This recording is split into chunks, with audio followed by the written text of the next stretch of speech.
ജീവിതത്തിൽ എത്രയോ കാര്യങ്ങളുണ്ടായിരുന്നു. അവ പറയാതെ തന്നെ നിന്നുപോയി. പറയാൻ കഴിഞ്ഞില്ല.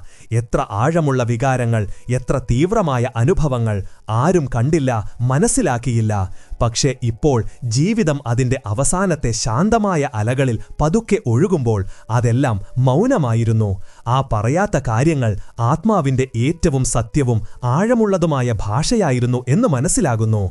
ഇപ്പോൾ ആ മൗനത്തിൽ ഒരു ദിവ്യമായ അനാഹത സംഗീതം മുഴങ്ങുന്നു. അത് ഹൃദയത്തോടെ മാത്രമേ അനുഭവിക്കാൻ കഴിയൂ, ആത്മാവോടെ മാത്രമേ കേൾക്കാൻ കഴിയൂ. ആ സംഗീതം പറയുന്നു, ജീവിതത്തിൽ നീ എത്ര തവണ തകർന്നു, എത്ര തവണ ചിതറി, ഒറ്റയ്ക്ക് എത്ര തവണ കരഞ്ഞു, എത്ര തവണ അസഹായിയായി കഴുത്തടഞ്ഞു. ആ ക്ഷണങ്ങൾ തന്നെയാണ് ആത്മാവിനെ കൂടുതൽ ശക്തനാക്കി, കൂടുതൽ സഹിഷ്ണുതയുള്ളവനാക്കി, കൂടുതൽ കരുണാമയനാക്കി.